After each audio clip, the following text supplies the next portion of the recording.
Hello everyone. आज हम 8th class की उड़ान वर्कबुक में इंग्लिश की वर्कशीट 10 को अच्छी तरह से सोल्व करना सीखेंगे और आशा है आप इसे अच्छी तरह से देखेंगे, पढ़ेंगे। और अगर आप अभी तक मेरे चैनल पर नए हैं तो चैनल को सब्सक्राइब भी कर लें, साथ में दिए बेल आइकन को ज़रूर प्रेस कर लें। तो देखिए, शुरुआत करते हैं हम। यहाँ हमारी ये वर्कशीट है 10। Look at the sentences given below. नीचे दिए गए सेंटेंसेस को देखो and identify the type of voice used. और इसमें किस तरह के वॉइस यूज़ किए गए हैं वो आइडेंटिफाई करें। तो बच्चों, वॉइस जो है वो दो तरह के होते हैं। आपको एक बार वॉइस को करने से पहले मैं समझा देती हूँ। एक होता है एक्टिव वॉइस और एक होता है पैसिव वॉइस। ठीक है, एक पैसिव वॉइस होता है। एक्टिव वॉइस और पैसिव वॉइस दो तरह के हो गए। आपको एक बार यहाँ पहचान बता देती हूँ। जो सिंपल सेंटेंस मिलेगा साधारण, यानी कि वो होगा एक्टिव वॉइस, और पैसिव वॉइस में हमें बाई मिलेगा।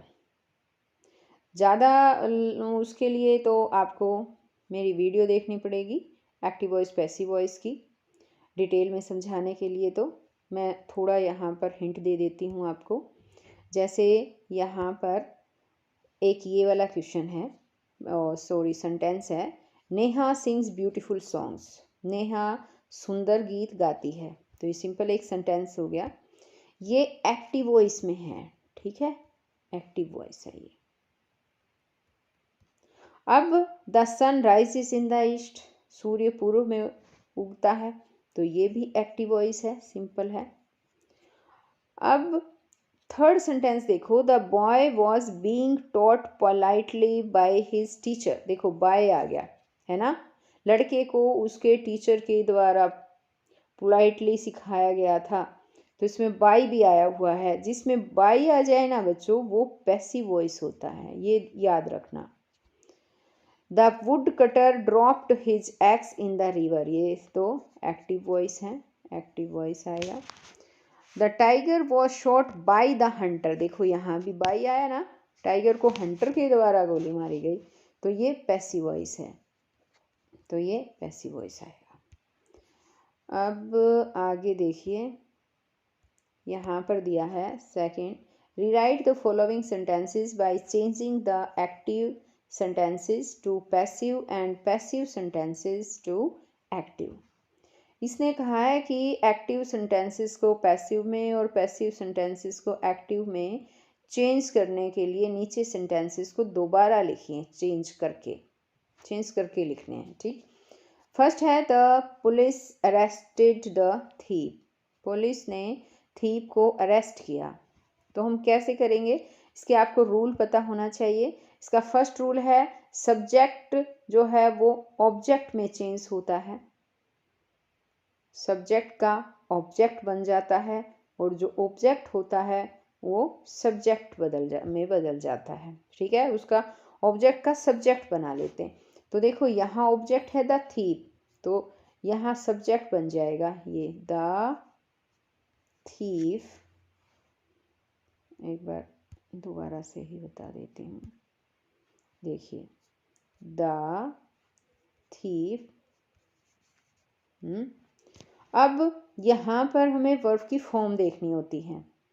सेकंड फॉर्म है तो यहाँ आ जाएगा वॉज वर्ब आता है। फिर द थीफ वॉज, और वर्ब की थर्ड फॉर्म आती है इनमें, अरेस्टेड। उसके बाद वर्ब की थर्ड फॉर्म के बाद बाय का यूज़ करना होता है, और जो हमारा सब्जेक्ट होगा वो ऑब्जेक्ट बन जाएगा बाय द, और फिर पुलिस आ जाएगा। ठीक है, बाय द पुलिस, और लास्ट में फुल स्टॉप, ये बन जाएगा the thief was arrested by the police. अब इसी तरह से दूसरा सेंटेंस देखते हैं हम। दूसरे सेंटेंस में है, Sanaya recited the poem beautifully. अब इसे कैसे लिखेंगे, देखो ये सब्जेक्ट है हमारा, ये हमारा ऑब्जेक्ट है। ठीक, ये हमारी वर्ब है। तो अब देखो इसको कैसे लिखेंगे। सब्जेक्ट का ऑब्जेक्ट और ऑब्जेक्ट का सब्जेक्ट बनाएंगे। इसके लिए हम सबसे पहले द पोएम हम सब्जेक्ट में बनाएंगे। रिसाइटेड सेकंड फॉर्म है, सेकंड फॉर्म वाज और वर आता है उसके साथ। पोएम है, सिंगुलर है तो वाज, अगर यहाँ हमारा सब्जेक्ट प्लूरल होता तो वर आता। आ गया समझ में? वर्ब की थर्ड फॉर्म आ जाएगी रिसाइटेड, और फिर उसके बाद ब्यूटीफुली लिखेंगे, यहाँ ब्यूटीफुली बाई, और फिर लिखेंगे सनाया। ठीक है बच्चों, इस तरह से the poem was recited beautifully by Sanaya. अब आगे क्वेश्चन देखते हैं। ये यहाँ पर दे रखा है third sentence, we all enjoyed the birthday party. हम सब ने बर्थडे पार्टी इंजॉय की। अब ये हमारा सब्जेक्ट है, ये हमारा ऑब्जेक्ट है, ये हमारी वर्ब है। तो हम इसे कैसे लिखेंगे? देखो, ऑब्जेक्ट का सब्जेक्ट बनाएंगे, द बर्थडे पार्टी, उसके बाद वाज वर्ड में चेंज हो जाएगा, है ना, enjoyed, the birthday party was enjoyed, by का यूज करेंगे। वी ऑल है तो ये चेंज हो जाएगा ऑल ऑफ अस, इसमें आ जाएगा। ठीक, the birthday party was enjoyed by all of us, यानी बर्थडे पार्टी हम सब के द्वारा इंजॉय की गई। ये पैसिव वॉइस में बन गया। अब इसी तरह से हम नेक्स्ट सेंटेंस लेते हैं, they are painting the house. वे घर को पेंट कर रहे हैं। तो ये हमारा सब्जेक्ट है, ये इसमें ऑब्जेक्ट है, और ये है हमारी वर्ब। तो कैसे बनाएंगे? The house is am are, यहाँ देखो, अब is am are plus first form plus ING दिया ना, तो इज एम आर ही आएगा। हाउस सिंगुलर है तो सिंगुलर के साथ इज लगेगा।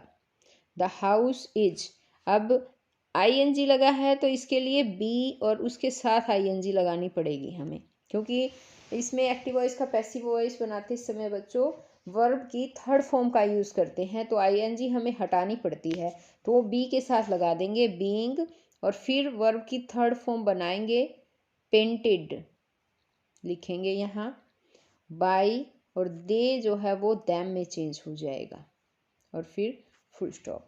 The house is being painted by them, उनके द्वारा घर को पेंट किया गया। यह अब इस तरह से बन जाएगा।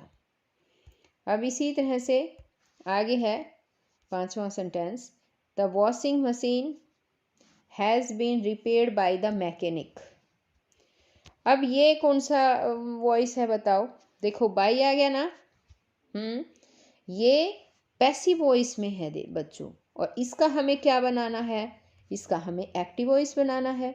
तो हम क्या करेंगे इसके लिए बताओ? हम द मशीन जो है, द मैकेनिक सॉरी जो है, द मैकेनिक को लेंगे पहले, द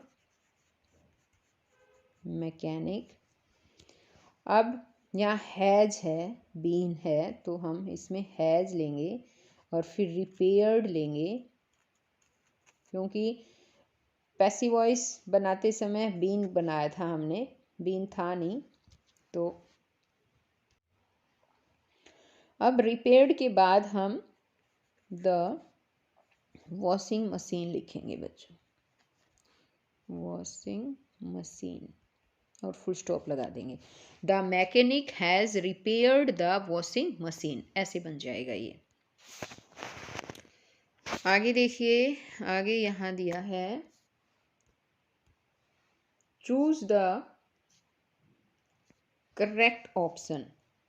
यहाँ इसने कहा है करेक्ट ऑप्शन जो है वो चूज करना है। एक सेकेंड, पेन ले लेती हूँ, पेन। ये देखिए, ये है choose the correct option. Correct option को चूज करना है। I was writing an essay. तो इसको का हमें बनाना है, बताओ पैसिव वॉइस कैसे बनेगा। An essay was being written by me ऐसे बनेगा। अब इनमें ढूंढो कहाँ है। An essay was being written by me, ये रहा, ये वाला करेक्ट ऑप्शन होगा बच्चों। अब सेकंड देखिए एक बार। My mother had cooked food, तो कैसे बनना चाहिए ये। Food had been cooked by my mother ऐसे आएगा। आप ढूंढ के बताओ कौन सा है। फूड हैड है ना, तो हैड के साथ बीन लग जाएगा। Cooked had, food had been cooked by my mother, ये रहा, है ना। तो ये वाला इसका करेक्ट ऑप्शन होगा। अब आगे देखिए, आगे यहाँ दे रखा है Vandana will pass the information. इसका बनाओ पैसिव वॉइस क्या बनना चाहिए। सब्जेक्ट का ऑब्जेक्ट, ऑब्जेक्ट का सब्जेक्ट, तो द इंफॉर्मेशन आएगा, है ना। The information will be passed by Vandana, कहाँ है बताओ। The information will be passed by Vandana, ये वाला हमारा आंसर होगा। आगे है Dheeraj was reading an interesting book. An interesting book was being read by Dheeraj, तो बताओ इसमें कहाँ है। Book was being read by Dheeraj, यही है ना। हाँ, तो ये हमारा करेक्ट आंसर होगा यहाँ पर। Was being read by Dheeraj, और यहाँ क्या है ये। An interesting book was being read by Dheeraj, 2 बार दे दिया ये इसने, है ना। तो हमारा पहले वाले को ही हम करेक्ट मानेंगे, ये इसमें यही आएगा। अब आगे है यहाँ पर देखो 5वां sentence. Students greet the teacher cheerfully every morning, ये कैसे आना चाहिए बताओ।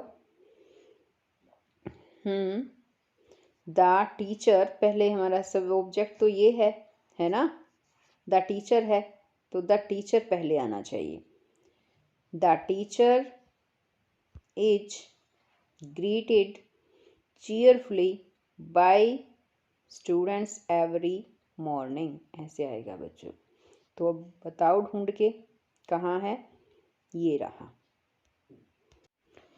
तो यहाँ करेक्ट आंसर हमारा यही होगा। The teacher is greeted cheerfully by students every morning.